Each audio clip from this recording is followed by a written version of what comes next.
मोदी जी भाजपा और एनडीए के प्रधानमंत्री के उम्मीदवार बने थे 2013 के अंतिम में, और क्या क्या उन्होंने आप लोगों के बीच में वादा करने का काम किया था।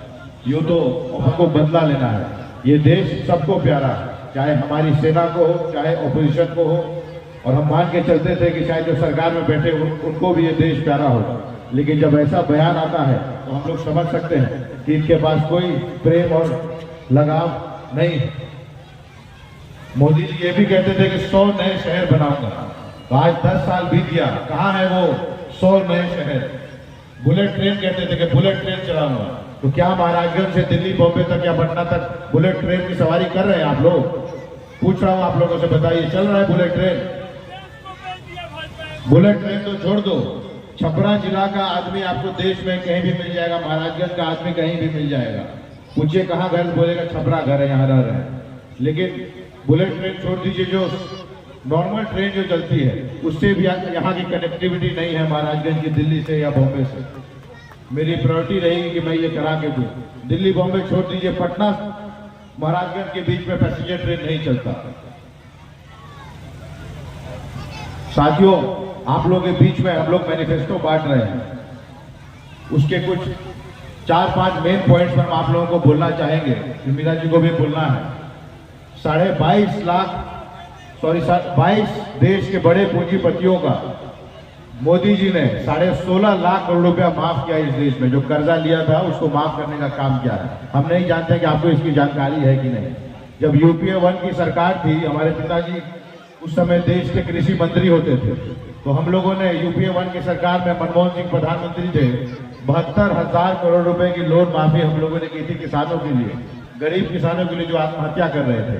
तब बीजेपी ने बड़ा हंगामा मचाया था देश में कि ऐसे अर्थव्यवस्था चलती है, कहां से पैसे आएंगे, नोट छापेंगे, ये इनका भाषण होता था। और जब ये खुद सत्ता में आए तो हम लोगों ने तो किसानों का माफ किया 72,000 करोड़ रुपए, और ये जब सत्ता में तो उससे 5 गुना नहीं, 10 गुना नहीं, 25 गुना ज्यादा पैसा, 16.5 लाख करोड़ रुपए आप लोगों का जो बैंक में पैसा था इस देश की जनता को, उसको एक डिसीजन से माफ करने का काम किया है पूंजीपतियों का।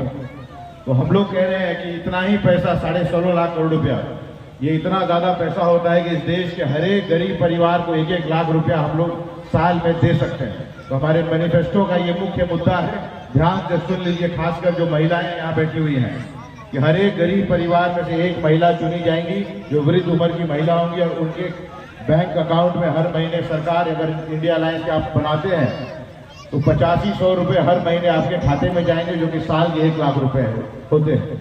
इसको ज्यादा से ज्यादा तक लोगों तक फैलाने का काम करिए कि कांग्रेस की सरकार लानी है, इंडिया अलायंस की सरकार लानी है, और हर एक गरीब परिवार को 1-1 लाख रुपया हर साल मिलना शुरू हो जाएगा। बेरोजगारी, जैसी बेरोजगारी हम लोग आज देख रहे हैं, मुझे नहीं लगता कि आजाद भारत में ये दर बेरोजगारी का हम लोगों ने देखा है। आज बेरोजगारी दर में हम लोग बांग्लादेश से भी पीछे चले गए। छोटा सा देश है, हमारा नेबर है बांग्लादेश, श्रीलंका से नीचे चले गए। ये मुद्दा है युवाओं का सबसे बड़ा। हम लोग गारंटी के साथ अपने मैनिफेस्टो में आप लोगों को बोल रहे हैं, हमारी सरकार बनेगी, हर एक युवा साथी जो ग्रेजुएट है उसको गारंटीड 1 लाख रुपया साल के इंटर्नशिप प्रोग्राम में इंडिया अलायंस की सरकार लगवाने का काम करेगी। इसके अलावा 30 लाख सरकारी नौकरियां केंद्र सरकार में जो रिक्त है, मोदी जी कहते थे कि 2 करोड़ नौकरियां हर साल दूंगा, 20 करोड़ होना चाहिए, तब तक दिया शायद 5-10 लाख भी नहीं।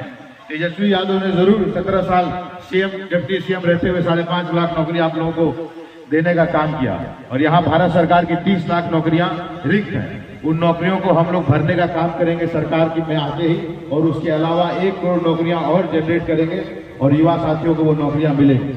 इसके अलावा भारत सरकार के बजट में 50,000 करोड़ रुपया का बजट हम लोग अलग से आवंटन करेंगे उन युवा साथियों के लिए जो बिजनेस करना चाहे, व्यापार करना चाहे, कोई छोटा व्यापार करना चाहे, उनको आसान तरीके से उसमें लोन मिलेगा और वो लोग अपना व्यापार एस्टैब्लिश कर सकते हैं।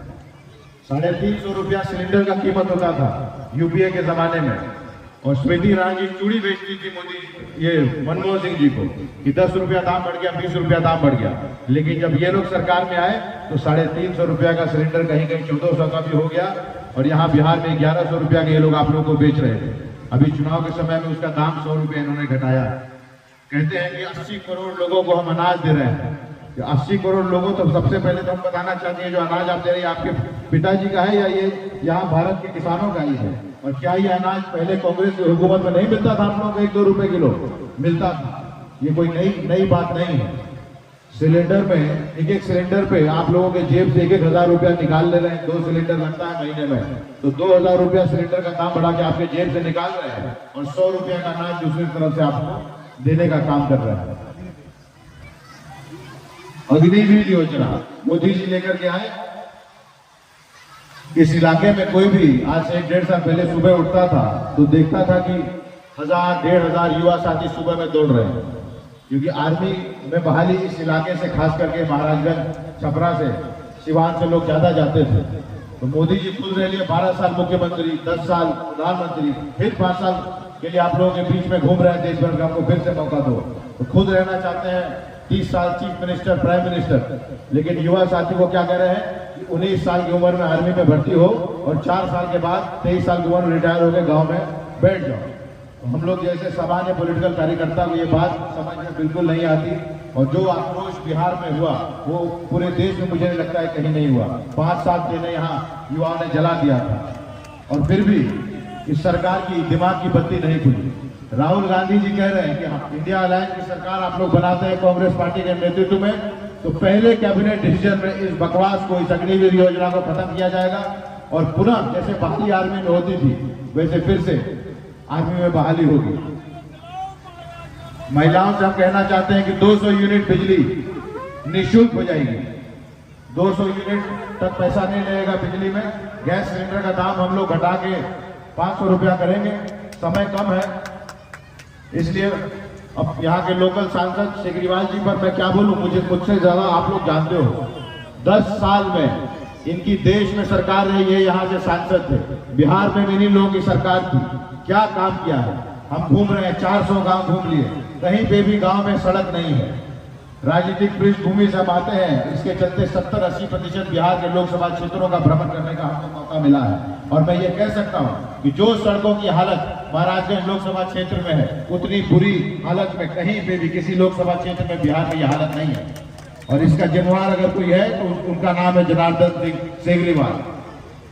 चाहे आप स्वास्थ्य व्यवस्था की बात करिए, शिक्षा व्यवस्था की बात करिए, यहाँ तक कि गांव गंवई में उन्होंने आप लोगों के बीच घूमने का भी काम नहीं किया है। खाली शहरों, यहाँ के शहरी इलाकों में घूमते हैं, दुकानदारों के बीच में जाते हैं, गांव में उन्होंने कदम रखने तक का काम नहीं किया है। तो इनकी सरकार रही देश में, बिहार में, तो किस चीज की कमी थी सिवाय निष्ठा के, जो एक सांसद को होना चाहिए अपने लोगों के प्रति, अपने क्षेत्र के प्रति। सिवाय निष्ठा के, अच्छी निष्ठा के कोई कमी इनके पास नहीं थी। मैं आप लोगों को आश्वासन देना चाहता हूं, हमको सांसद चुनिएगा, मैं आप लोगों के बीच में रहने का काम करूंगा। जहां कहिएगा वहां चिट्ठी लिखने की जरूरत होगी, चिट्ठी लिखूंगा। जहां मुझे किसी से मिलना हुआ, बिहार सरकार में, भारत सरकार में आप लोगों का मुद्दा होगा, मैं वहां जाके मिलने का काम करूंगा, यहाँ के मुद्दों को उठाने का काम करूंगा। सड़क व्यवस्था ठीक करना मेरी प्रायोरिटी होगी। आप लोगों के लिए पैसेंजर ट्रेन पटना से चलवाना प्रायोरिटी होगी मेरी। आप लोगों की कनेक्टिविटी हो महानगरों से, क्योंकि यहाँ के लोग महानगरों में बड़ी संख्या में रहते हैं। उन सारे बड़े महानगरों से कनेक्टिविटी कराना मेरी प्रायोरिटी होगी। बाकी हर एक काम जो एक सांसद को करना चाहिए, आपकी आवाज, बुलंद आवाज संसद भवन में पहुंचाने का मैं काम करूंगा। आप बताइए कौन सी किस मुद्दे को उठाना है, उसको उठाने का काम करेंगे। चाहे चीनी मिल की यहाँ समस्या हो, पहले लोग उगाते थे गन्ना, आजकल बंद कर दिया है। कोई भी मुद्दा हो आप लोग, आकाश सिंह आपको लिए खड़ा रहेगा। सरकार हमारी बन गई, यहाँ मीरा जी भी बैठी हुई है, इंडिया अलायंस की बड़ी लीडर है। हमारे पिताजी यहाँ बैठे हुए हैं, 14 साल से हमारे पिताजी कांग्रेस पार्टी में काम कर रहे हैं। मैं आप लोगों को बोलना चाहता हूँ कि आज तक कांग्रेस पार्टी की हाई कमांड ने इनको किसी भी चीज के लिए मना नहीं किया होगा। लालू जी के साथ ये पहले काम करते थे, 30 साल से हम लोग लालू जी को जानते हैं, आज तक लालू जी ने किसी काम के लिए नहीं मना किया होगा।